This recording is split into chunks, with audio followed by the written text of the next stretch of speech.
What's going on, guys? My name is Joe Graves, and this is Mastering Business Growth. Running a business can either be amazing or an absolute nightmare.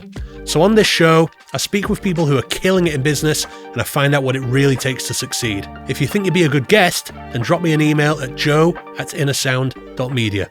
Enjoy the episode.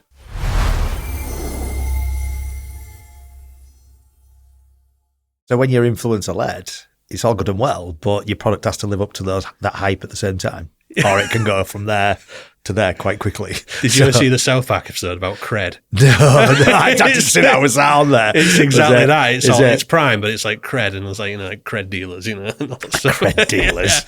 Yeah. Like people like, this guy's just filled his bottle with water. Yeah. He's a fraud. Yeah.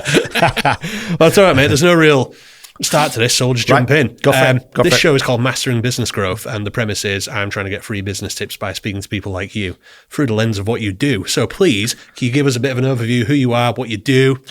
Yep. So I'm Andy. I'm from Sensational Brands, so I'm managing director there. So as an overview, really, Sensational Brands is it's an overarching company that is a bit of an incubator, really, for multiple brands. That company works in health and fitness, in nutritional products, and the idea is that we create the highest and best quality products without compromise, really, to bring into the market. How did you get there? Where did it all start? Oof, how long have you got? As long as you want.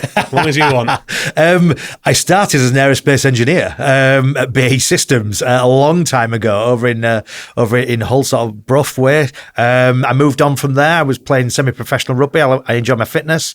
I retrained and left and trained as a personal trainer. Went and bought a gym. Was a gym owner and personal trainer for 10 years. Sold that. Owned the national franchise, sold that, worked for a national gym chain, and then eventually moved to Hollywood Bowl Group, actually, where 9 years ago now, I think it was, they put me on a massive sort of development program, which they were fantastic for that as a company, where they would develop you, they would get you to the right habits. They put me on a senior leadership development program, and I spent 18 months developing, learning soft skills, learning about myself. It was a little bit like, I would probably say it was like going to counselling. You literally learn about yourself and how you respond to things, how you act, and how you have this mixing deck, which you'll be very relevant, for you, is that you understand your emotions. And if you understand that you have low empathy to something, and somebody says that they're not coming into work because their cat's died, then you literally, I know that I would initially go, so why aren't you coming into work? And it's a bit like, no, that's not the right answer, Andy. The right answer is, I'm sorry to hear that. And that mixing deck means I need to mix my emotions into the right level at the right time. Did you get to a point where you actually believe this, right, I genuinely am empathetic now? Like, what was the deal? Yeah. I think my problem, what I understood about that was that I actually was over empathetic. I'm too empathetic. Right. And what I did over my years in my self-learning in business was that I protected myself, my emotions, and my decision-making process by removing my empathy, which allowed me then to make tough decisions. Which, yes, sometimes you need to do that. There's a fantastic book that you can read called The Good Psychopath's Guide to Success, which is, I think it's Andy McNabb, and somebody else has written it about actually removing emotion from your decision-making, but being able to do it in the right context.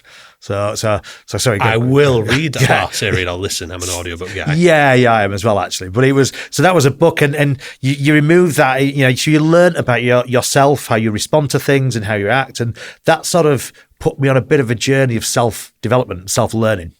So I went down that road, and I spent most of lockdown learning about myself and my leadership qualities and things like that. And I came out the other side of it, I would like to say a more competent individual, more competent leader, more understanding and empathetic of other people as well. So if somebody's doing something that a lot of people don't understand why, and it frustrates them, actually, if you look into why they're doing that, you can understand that and you can talk around it and work on it rather than becoming equally frustrated and being at loggerheads. So I think I became a better individual for it. I learned a lot about fulfillment and things like that in your own sort of world for your own development. And then eventually, I sort of bumped into the founders of Sensational Brands.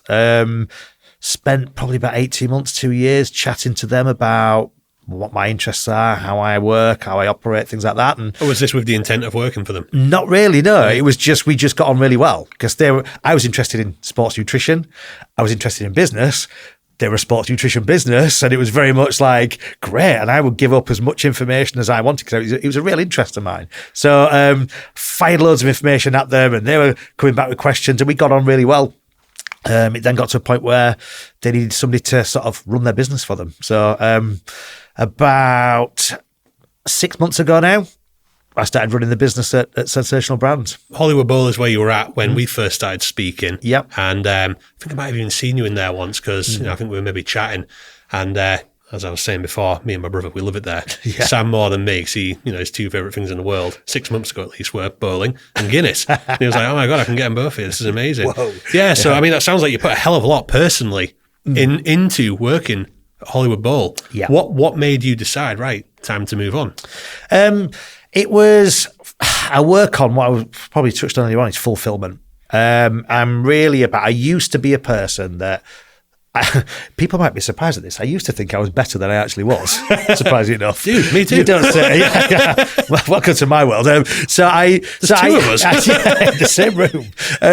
The chances of that, eh? So, look, I used to think I was better than I was, and I used to think I should be in a certain position in a year's time. I should be doing that, and it was very much looking a year ahead, 2 years ahead, 10 years ahead, and it was that it stopped you living in that individual day, and you took that day for granted, and you didn't develop or learn anything because you were constantly thinking you should be here instead of working on what's here.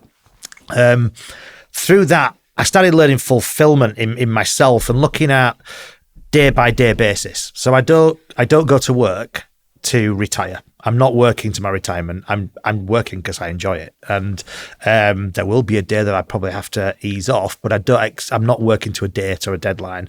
And the reason for that is that people can do this with their own daily life. I have this element of fulfillment where I want to be challenged on a daily basis. I want to learn on a daily basis. I want to be put under pressure. To understand and be able to evolve. I want to be a good dad, I want to be a good partner, and I want to get a right work-life balance. And if every day when I go into work, I can tick most of those boxes, then I'm fulfilled. And actually you'll become better at what you're doing because you're happy. It means you have an interest in what you're doing. You keep moving forwards. It also helps the days where challenges are in front of you. And if you've been challenged, I sit back and I think, this is what I asked for. Yeah. Deal with it. So I'd got that initially, that Hollywood Bowl. They gave me all that. But then I was getting to a point where I didn't feel like I was learning as much anymore. And I wasn't developing myself anymore. I wasn't being challenged as such. Things would go wrong as they naturally do in any business. But I dealt with that. That was more putting out fires as opposed to voluntarily taking on responsibility and growth. Yeah, and growth and all those different things. And although, absolutely fantastic company, absolutely amazing company, but in that personal moment there, it just wasn't ticking probably a couple of my fulfillment areas.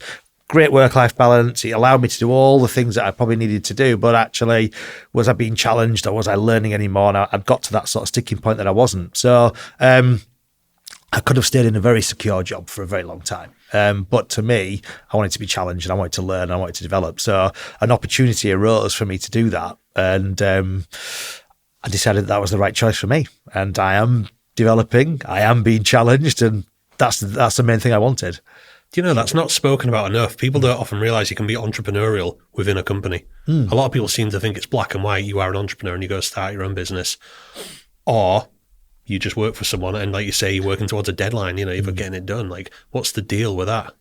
With what? Been a bit more entrepreneurial? I guess, because I guess that's not asked of you. No, it's just a calling. It's a passion of mine, yeah. I mean, and why choose to do that within a company as opposed to setting up your own thing? There's things, I look at myself and I look at what I think I'm good at doing, and through my therapy, my senior leadership development, I understood what sort of person I was and where I would take risks and where I wouldn't take risks. And when I was younger, I would take huge risks and make huge mistakes, and it would all go wrong, and you learn from those areas as to where it went wrong, which made me a little bit more risk averse as I got older. The founders of Sensational Brands are exceptional in getting things to market, in their ideas going forwards, and not just having an idea, but getting it there. And for me to be able to do that, I'm not that person I've got loads of ideas, but I'm not that person who puts it right the way out there and takes that huge risk to do that. And I understand my limitations in that area. And the way I look at it is that they've got this rocket ship and they've managed to get it. The hard part is getting it out of the atmosphere. And they've got it out of the atmosphere, but then they need somebody to turn those thrusters off, and they need to then set their course and then be able to line it up as to where it needs to go. And that's my job. And my job is settling it down, and I work through structures and processes, and I understand how I can do that bit, and I'm better at that bit than what they are, but they're better at that bit than what I am, and that is what really works really well. Like the dreamer and the practical guy. Yeah, sort of thing. Me and Sam definitely have that sort of balance going on. Yeah, definitely. So that's how it works. It allows me then to be slightly within that. I can touch in the entrepreneurial part, but push that into their corner every time. So I can almost live my entrepreneurial life through them. That's great. Well, like I said, the purpose of this podcast is I'm trying to master business growth and create a bit of a resource anyone else is interested about, hearing from real people like you who've done real things. So the way I think about a business, there's two parts to it. There's the tangible thing, product or service you sell. And most people, when they start a business, that's all they think about. But then you soon realize there's an entire other half to it, if not more, which is like getting the work or selling the product. How do you get it? So I imagine it's wildly different selling, getting people through the door at something like Hollywood Bowl as opposed to we're selling a physical product. What's the deal in terms of, if I were to summarize it as business development or lead generation, how do you approach it with particularly Nutrien as the flagship kind of brand under Sensational Brands? Yeah, so definitely, I always used to touch on this previously when I was at Hollywood Bowl, is that if you were selling a product, whether it be health and fitness related, personal training, things like that, they're far more challenging to sell because people don't know exactly what they're going to get. Even if down to personal training, they don't know whether they're going to like it. They don't know how they're going to enjoy it, whether they're going to get on with the personal trainer. So there's multiple touch points where you need to convince that individual that you're the right person for them. And even if that comes down to how you walk around a gym floor and they will watch you, do they think they like the way you're walking around, and things like that. So it's really, really difficult. For bowling, as an example, that's less challenging because everybody knows what bowling is. Everybody knows how it works. Sam knows definitely what bowling is. Yeah. And you just need to remind people that you're there and where you are, and it's an option for them to come to. And actually, if you give them the right service and the right experience when they get there, they're more than likely going to return. With Nutrien particularly. So Nutrien is a really, really interesting brand that we have. It's set off the premise of nutrition in sort of thing. So Nutrien is sat there, and it's really important that we have two elements to our business. One of the elements is our performance range, which is a really high-end product that is mainly for anybody who's in a highly competitive environment, whether that be exercise or whether that be at work, whatever that may be, and it can help support you in any of those areas.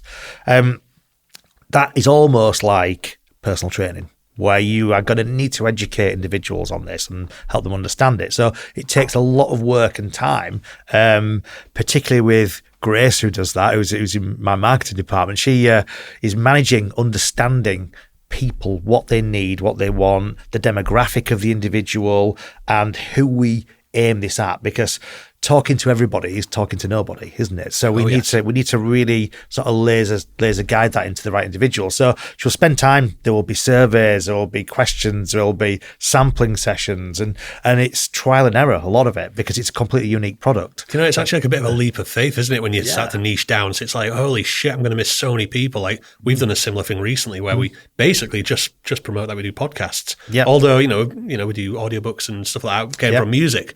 That we'll still do them. But we don't go out to people saying we do that anymore. Yep. It's more just, because it's hard to communicate it. Definitely. It's impossible to be like, hey there, Mr. CEO, do you want this or that? Or that's too messy. Yeah, definitely. And it's that particularly, I see that you've got this, you have this wall here, and you have where people want to be, and you have where people already are.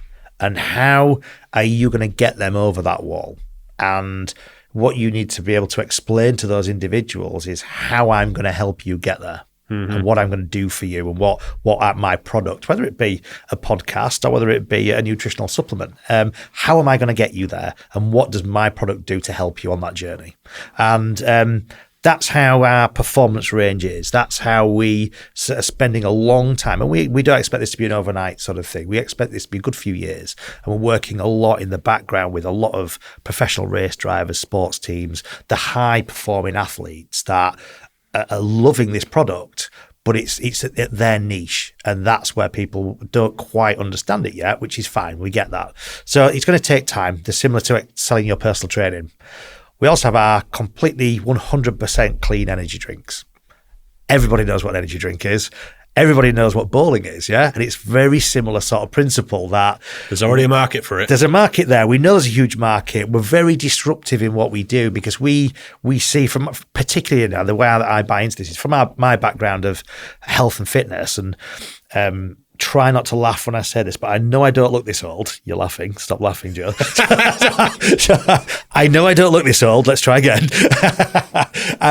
But 20 years ago it was when I was in my health and fitness, in my gym, and even those days it used to really frustrate me how big companies were selling rubbish, basically, and people were buying into this idea of whether it be diets, whether it be fads, whatever it may be, and believing it, and these companies would just get them in a cycle of diet routine, and you would start a diet and they'd say, oh, my diet worked, and then they'd gain their weight again, and they'd say, well, it didn't work because you gained your weight again, and so it doesn't work, but it keeps them in a loop of it, and they would convince people that would happen. So that used to really frustrate me, really, but I was a one-man band, and I had no opportunity to change that. With Sensational Brands now, I've been given a platform to be able to change those views of the health and fitness industry, or health and fitness food and drink, and particularly now with these energy drinks, that's a key area. So we know that there's different elements in the energy drink market, and they work on whether they be the ingredients, or they work on massively high caffeine levels, or really clean energy where the ingredients are in there are all clean. And we want to work on all these elements where we can give somebody a mental boost, but we can also make sure the flavour's there, and we also make sure everything in there is 100% clean. So we can disrupt the market then by having integrity. Integrity, yes, definitely. And that's the key thing. So everybody knows what an energy drink is. We just need to let them know ours is there. Every time I have a Monster, I'm like, it's another month off my life, whatever, whatever. Yeah, you see your lifespan shortening. But yeah, and that's the thing. So we have these two elements, and getting those customers out, we know there's a customer base there. We just need to let them know who we are, similar to bowling. There's bowling there. Just let you know who we are, what we do, and why that element is right for you. And there's another element here, which is education, which is like personal training. And over a period of time, we will educate you on these high-end products that we have. So yeah, it's a lot of time, a lot of effort. There's some very good people doing that job that probably know a lot more than me about those areas of the business as well, though, to be fair. So yeah. Of course. So I'm assuming, would I be right in saying one of the bigger problems now has become volume? Yeah. So please tell me a bit about that. How do you approach that? So volume. So I never used to, a long time ago in business, I never really understood when you see people going on Dragon's Den and they're saying, I need some money for my business because it's this good, but I need some money for it. And you're like, if it's that good, surely you've got money for it, How are you not? But until I got into a business that's really scaling, I didn't realize how challenging that was. So, we run a first batch of energy drinks. We get the first batch in. Obviously, you're not running millions of cans. You're running in the tens or the hundreds of thousands. And that production cost comes at quite a price, because there's quite a price to have got it where it is. But also, you're then pushing it out with point of sale and sales and all the work that goes into it. We sold our first batch in 10 days, which was fantastic. Yeah? Was that expected? Had you got buyers lined up, or we had been in a lot of talks with a lot of people, but I'm very much it's in the bank when it's in the bank sort of attitude. So it's all good and well telling me you're going to buy them, but actually you haven't bought them till you've bought them, sort of thing. So we launched them, they sold, and what a great dilemma to have. We've sold all these cans, but we know that our gross profit, our margins on those cans aren't massive because of the amount of work and effort that's gone into it. We know then future sales, we need to times that or scale up by at least 5. So 5 times the amount of money that went into those cans needs to go into the next batch. Just so the bottom line gives you something to work with moving forward. Yeah.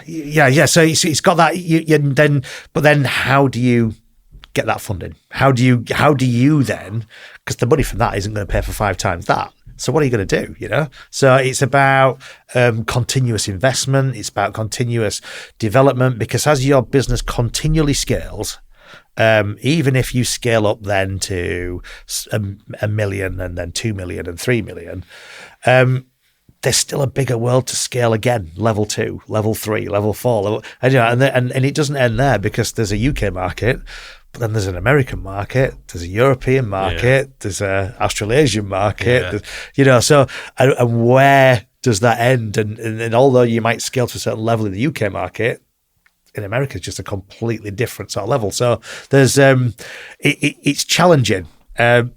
Which is what I want. It's one of my fulfillments. So absolutely, I've noticed you're leveraging things like football grounds, sports people. Tell me a bit more about how that works. So for the initial product that we worked with, the performance range, we wanted to work with reputable individuals, but we also wanted to support certain people as well. So we work with the local rugby team, and we don't expect that to get us global success or anything like that, but we want to work with local athletes, local teams, support our local area. And that's really important to us. We have, as a company as a whole, from Sensational Brands through to every brand that we have, there's integrity and ethics that we need to make sure we maintain all the way through. We work with Porsche Carrera Cup race drivers. There's potentials of working with more race drivers moving forwards, and it's about us helping us understand our product, because they will give us feedback all the time on what they're doing, how it works for them, how they utilize our products, but also gives us some real credibility in what we're doing. I think it's really important that, particularly if we're in the growth stage as well, that your business is credible. And everything that you're doing, it's not just your customers that are looking at you.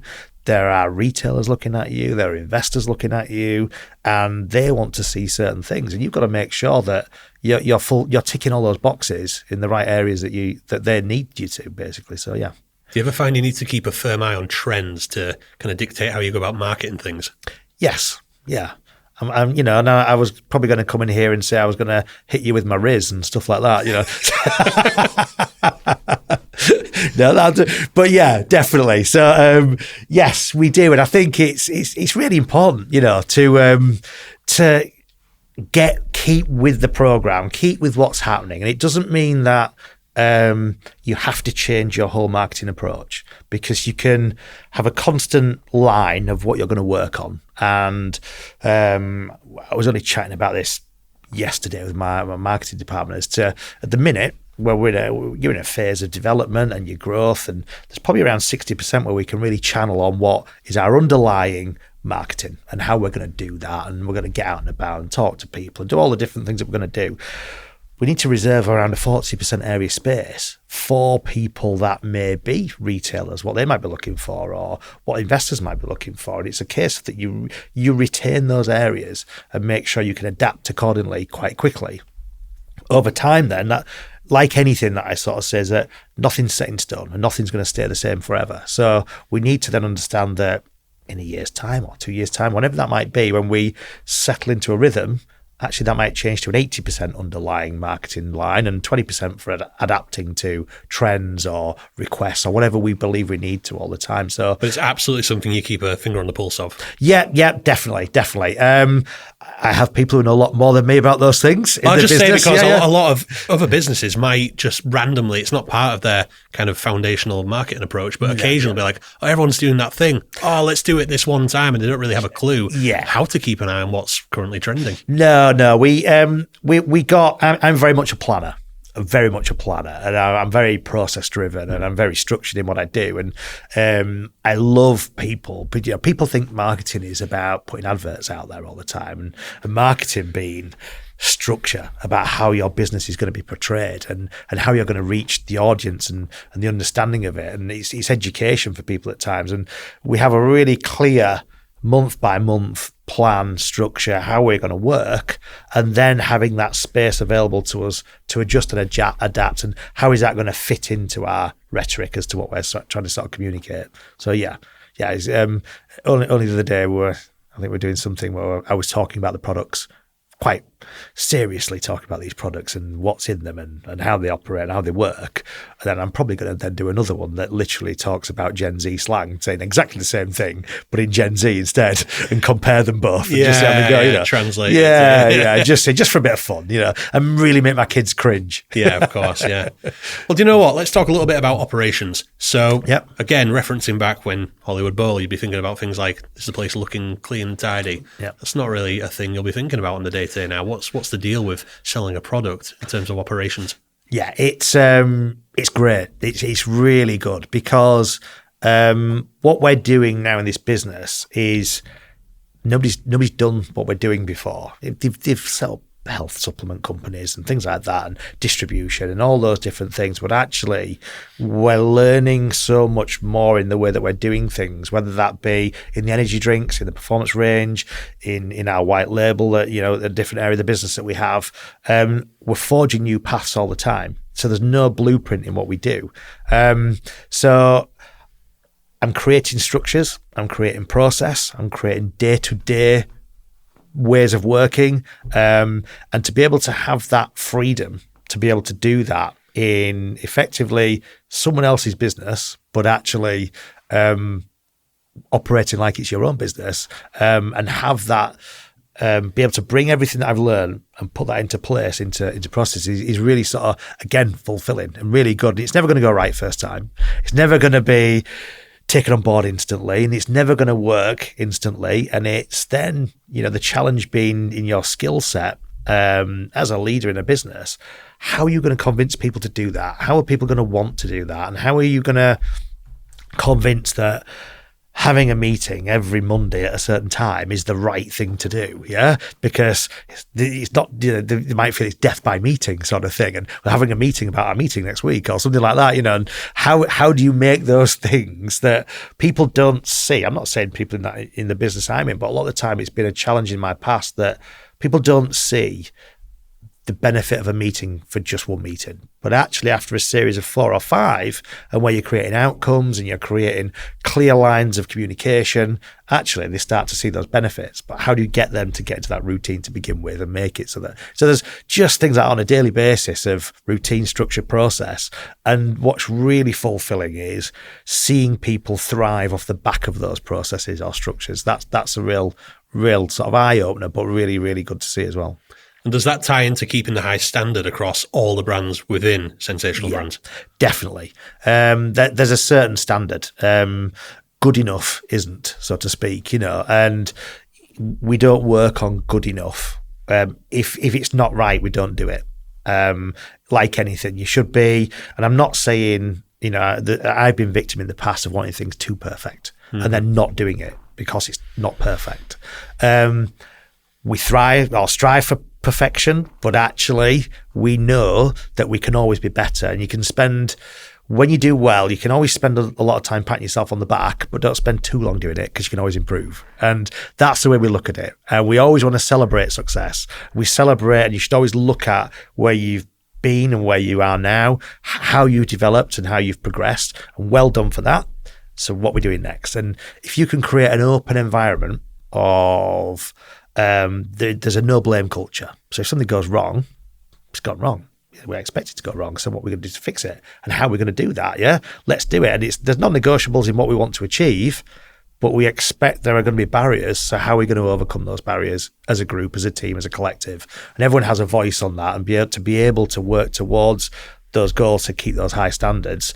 But it's not Andy says that's what we're doing. It's okay, what do we want to do? Why do we think we should be doing that? And let's get there. But the standard is this. So how are we going to do that sort of thing? So yeah, it's there are high standards right the way across the board that we have to maintain because that's the business we're in. But that comes down to them. Some are legally required. Some are It's fairly those laws. But yeah, and I mean, even down to just the way we do things. If we're having a meeting at 1 o'clock, we have a meeting at 1 o'clock.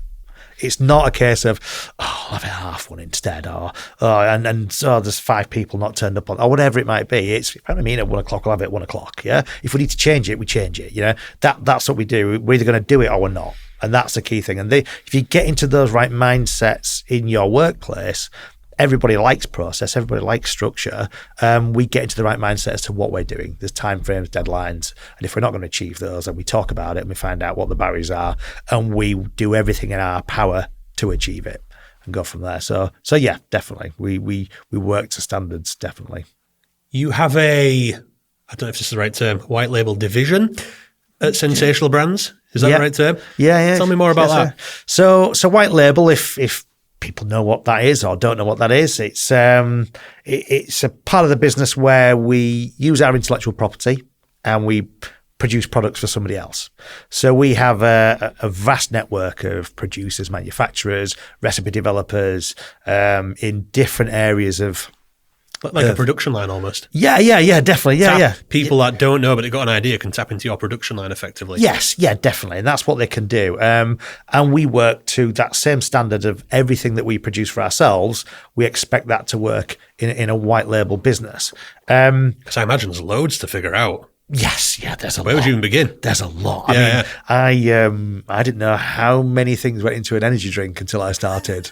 How many suppliers, how many manufacturers, all the different things that go into it. So yes, there's a huge amount that goes into it, and we have our production area. So it's a great business to be in. It's a really good business to be in because you get to work with some really interesting individuals, and you can produce a product for them, sell it on their behalf, and work with them. And a lot of these people are, high-profile individuals that are in the public eye quite a lot, and you'll be working off brands and creating brands and products for them as well. I think one of the key areas we have in that, and the ethos we have in our white label area of our business, is that the talent, as bad as this sounds, if the talent got run over tomorrow, the product would still outlive the talent. So we know in the past there have been products that have been influencer-led that have gone like that and then gone like that. And we're not one of those businesses. We work on this integrity that the talent's there. And there's a great book called Good to Great, actually. That's another business development book that talks about a cog. And to get anything going in business, you've got to get that cog turning. That cog's really heavy. So to get that going, it takes a lot of effort, and you are getting that rotation moving. That first rotation gives 100% effort. You got to the top, that second rotation might be about 98% effort, and then third rotation, 90% effort. Before you know it, that cog's going and spinning and you're just tapping it. That's business in general. But to get that cog moving, you need help, support, whatever that may be. And influencers, particularly in white label business, are excellent for that. They will it's just get leverage, that, isn't it? Yeah, they will Plain get that simple. brand, raise awareness, get that brand going, create a brand, and they will get it moving. But to keep that moving, you could produce, I don't know, a drink that tastes like absolute crap, right? That could be branded by Taylor Swift. Yeah. Now the Swifties, although they are bought into Taylor Swift, they're not going to then chug down a second bottle of that drink if it tastes like crap, regardless of Taylor Swift's name on it. Literally why you see Prime discounted so heavily now. Yeah, that's it. That's a prime example. See what I did there? Wow, you went there. Yeah, I didn't know if you would. This guy's savage. So I think you've got this element that, yes, you'll get that cog turning. but actually the product has to keep that turning. So the ethos on anything that we produce or sell is we are looking for 2 purchases. That is it. The reason for that being the first one will be marketing, awareness, anything else new, just looking at something new. I'm going to try it. Brilliant. But they're only going to come back if they like it and it does what it says on the tin. So then they will come back. If they're buying 2, they're going to buy 3, they're going to buy 4, they're going to buy 5. So that we need them to come back through the product alone and nothing else. Do you know, I was just a second ago, I was thinking, how can you measure that if it's like direct to consumer, which I think you do, is that right? Or is it always directly to sort of retailers? We do 2 really. So we've got direct to consumer. So that you know, as a good example, we launched our energy drinks online. We launched it with a Carrera Cup racing driver called Dan Lloyd, who was excellent. You know, he's great to work with, and he's giving away a track day where you can go, be taken around in your Porsche Carrera Cup in his car, and then you can then drive 3 other cars, and then you get hospitality all day and all that. So you pre-order our drinks. Yes, brilliant. I know. I want to go. So you pre-order our drinks, and you get entered into that. So we had a massive influx of people pre-ordering our drinks. Yeah. So was that because they wanted that was consumers directly? Yeah, consumers. Or was that because they like the drinks? And the only way to tell that is they're going to repurchase. Yeah. And we're into this phase now where people are repurchasing, but they're buying different flavors, they're buying multiple packs, you know, so that's a really good gauge as to this repurchase sort of area. Same with retailers. So we've put them into retailers. If you go to the space station in York, you'll see them there. They're great. But they're all over the country. The space station's brilliant, isn't it? They're all over the country. And we've put that initial order in. We know that they, in an ideal world, should be sort of running low in certain areas now, and we're seeing repurchases coming now. So we know that they're being taken off the shelves. That's great. That's probably people's first purchase. So we need to know it's not this repurchase, it's the purchase after that. And how quickly have they, because they've repurchased, so are people buying their second can? And then if they are, they're going to the next one again. So there's certain areas that you look at it slightly differently, whether it be retail or direct to consumer. But that's a really key metric, you know, are people buying your product? I know it sounds obvious. Yeah. But I wouldn't have thought of any of these things. It's amazing that you know all the kind of areas to look at and what to measure and what counts, to be honest. Yeah. It's sales, obviously. But we do a lot of, and people think this is a little bit sort of very small sort of group or net of individuals, but we're looking at the minute, you know, we're going out, we're taking it to the public, and we're like events and stuff. Yeah, just try it. Tell us what you think. You know, we're not precious about anything that we do. Oh, do you do like free samples and whatnot? Yeah. So I knew you're off the caffeine, so I didn't want to bring you anything. I didn't want to tempt you, but yeah, and you know, we do that, and we want people to tell us exactly what they think of it, you know. And are you afraid people are going to lie to you? I'm like, that's the thing. Friends, yummy. Yeah, that's the thing. The spitting out the bucket in the plant in the corner.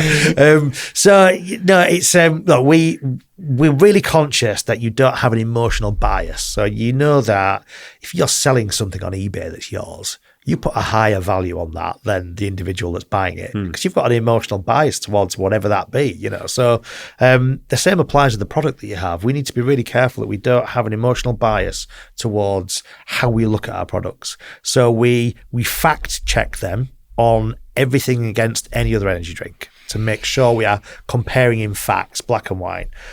We genuinely believe they are the best tasting, and we want to make sure that we're not just being emotionally biased. Do you have ways of checking that? We take them out. So we're currently going to be doing some blind... Yeah, but do you take them out with your branding? Or do you we're going to be blind taste testing. All right. So that's what we're going to be doing. So this is, I think, Grace will maybe correct me on this one, but my marketing manager. So I think it's either next week or the week after. There's going to be blind taste testing done around the north of England almost. You know, there's going to be some in London as well, actually. So there's a lot of... We want true... honest answer. We don't want to convince ourselves something. And no, you prefer to take a hit now, so you know which way to redirect. Tell us. I mean, we genuinely believe we have the best tasting energy drink, and that's not just us going. We've blind taste tested ourselves. We have a peach passion one that genuinely tastes of peach. And I know that sounds obvious, but you would think you were drinking peach juice. You know, I'm going to get some and test them and I'll let you know. Go for it. Yeah, I will send you some over. Yeah, I'll get you some over, Joe. Yeah. But they genuinely do taste good, and let me know what you think. You know, give me some genuine feedback. I'd sent some to somebody, and he I'll do a blind one. I'll get Sam to film it for me. Do it. Yeah, do it. Yeah, great. Because you know, some people have different taste preferences. You know, so we know that that's not 100% of people, but you know, if we can get the majority, then we're happy. So yeah. So I'd heard about this study they did where there was two groups of people and they were going in getting some sort of lecture or whatever, teacher, maybe something like that. And they would tell one group, you know, this teacher, total asshole, you know, sort of thing. And then they would tell the other group, this teacher, loveliest guy ever. And they wanted people to write opinions after. And the sort of the pre-framing of how they went in totally dictated how the people that believed were told this guy is an asshole, came out like, yeah, wow, what a knob, you know. And then and then the other people like, what an angel. Yeah. So that's interesting. It kind of ties in the whole marketing thing, you know, pre-framing and you know, like you say, going against the grain and letting people blind test it. Definitely. That's a bold move. Yeah, what do you want from it? That's the key thing. What do I want from this? Do I want people to tell me what I want to hear, or do I want people to tell me what they genuinely think? And you've got to go into it with that in mind at first. You know, it's not true what they say about you, Joe. I think you're all right. But that's my line. I think you're fine, you know. And, everyone's full of shit. Don't listen to it. But yeah, it's that point. And what do I want from this? And then put it in the frame. I could sit there all day and have people tell me that something's nice if I frame it to tell me that it's nice, but that's not going to build a business, and that's not going to, we know we will continually evolve. We know we will improve, and you have a growth curve in a business, and that growth curve being that when anything starts to dip, what are you going to do? But the element of when do you react to that growth curve is you react well before you even get to the growth curve. So you understand what you need to do before that curve hits, and then you're prepared and ready to go. And that's what we're doing now. You know, we know our product's really good. We know that. We know we can improve as well. And we know there'll be a point where we saturate, and there'll be a point then where what do we do in that curve and what we're prepared for? And that's what we're working on right now. So there's this element of working on what we're doing, but also we know what we're doing next as well. That's really important. There's one more thing I want to talk about, and it's anyone who's kind of running a business or operations, whatever. There's some immense emotional highs and lows because you can't always be on a winning streak. So I want to talk about, well, obviously the two parts of it, some low points and how you've dealt with them. This can be like across your career entirely, or specifically at Sensational Brands, or well, as well, I'd like to know about some of the highs and how you deal with them. Yeah. God, I mean, some low points. You've got elements in the business, particularly when I was younger, which have framed me into a better rounded individual now, where I thought I knew business. I thought I knew it all, and I thought it was better than I was. Yeah. And areas that I would sit there in my gym, as an example, you know, my gym, I turned it from 100 members to 1,000 members over a period of time, but it hit a growth curve. Yeah. And there's a real learning from that. And I had no idea how to respond to that growth curve. And I didn't want to learn. I thought I knew it all because I'd gone from 100 to 1,000. And that 1,000 then was creeping down and down and down. And what did I do on that? Buried my head in the sand and just sat there and procrastinated, and because I was getting brain fog. I was getting to a point where I don't know what to do, so I'm just going to turn up to work every day and just keep ticking over. And that's tough, you know, because up to that point in your life, you, particularly myself, as a child, you know, everything seems to go right, or everything goes well. So I'd done all right at school. I was a semi-professional rugby player. I was an aerospace engineer. When I went into my gym, I got it from 100 to 1,000.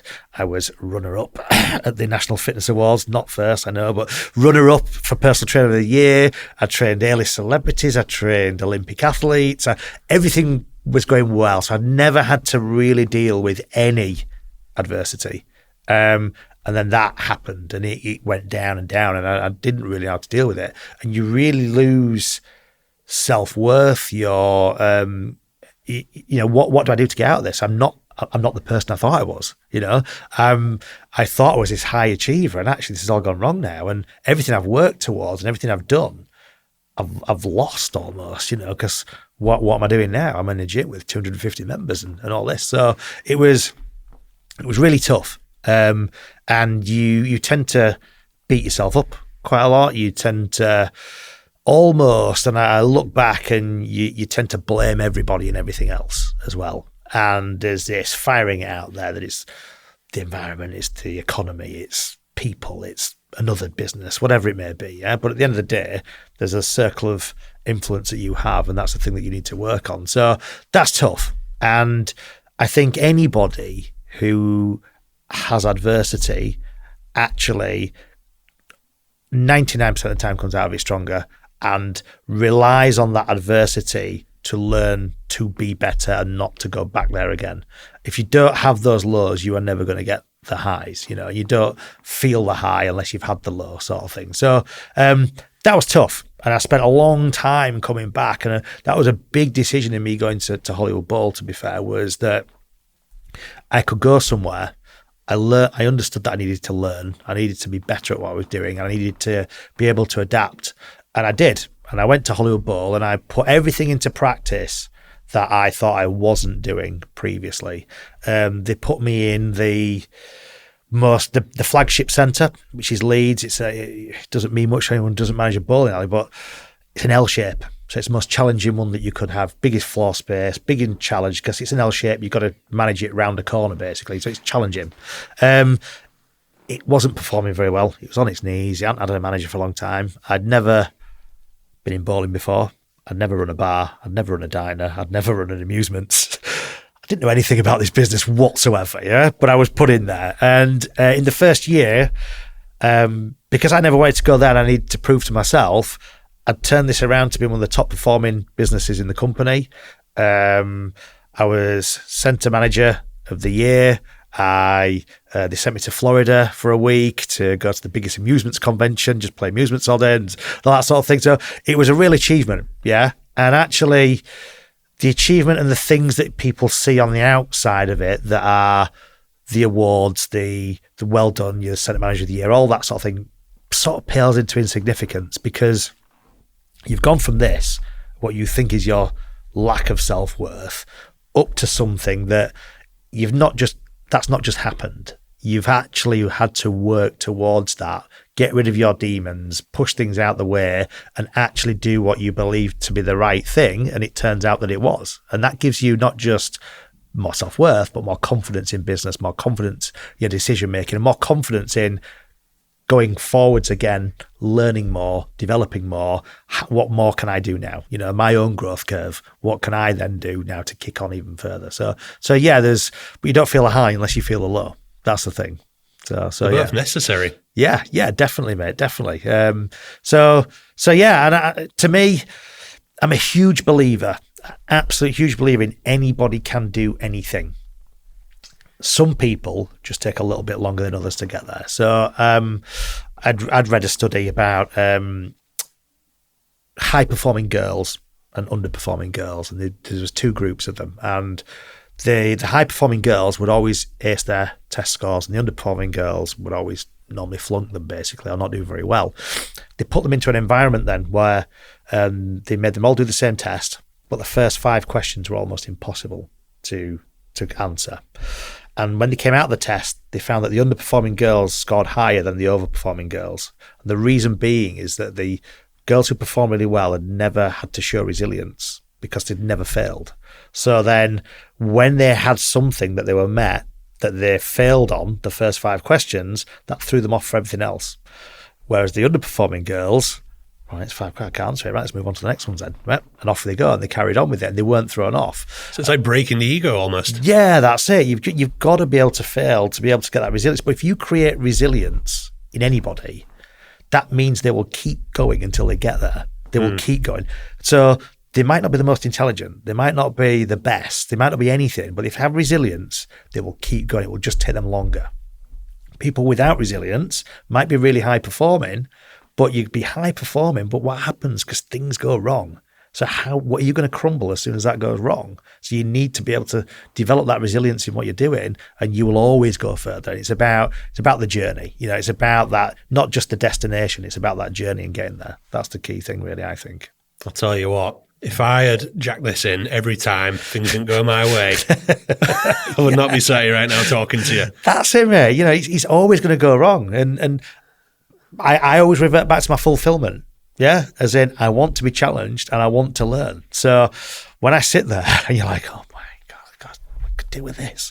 And you're waking up in the night thinking, I've got to deal with that tomorrow. I've got to get on with that, But I want to be challenged and I'll deal with it. And the outcome will 9 times out of 10 be the one that I probably would like it to be. And you're fine, you move on and you feel a sense of satisfaction and learning, don't you? Yeah, well, sometimes, just occasionally, you go through shitstorms, don't you? Occasionally, and so, there's been periods of time, where I've called Sam, and he's just answered like, "What now?" Yeah. Oh God, Joe again. Yeah, it's just one of them. Yeah, you do. Yeah. Well, I'll tell you what, mate. We'll leave it there. Yeah, that's been amazing. Brilliant. I've learned a lot. Really enjoyed that. Thank you so much. Yeah. Cheers. Thank you, Joe. Thank you so much for watching this episode. Again, if you think you'd be a good guest on the show, then please drop me an email at joe@innersound.media. See you in the next episode.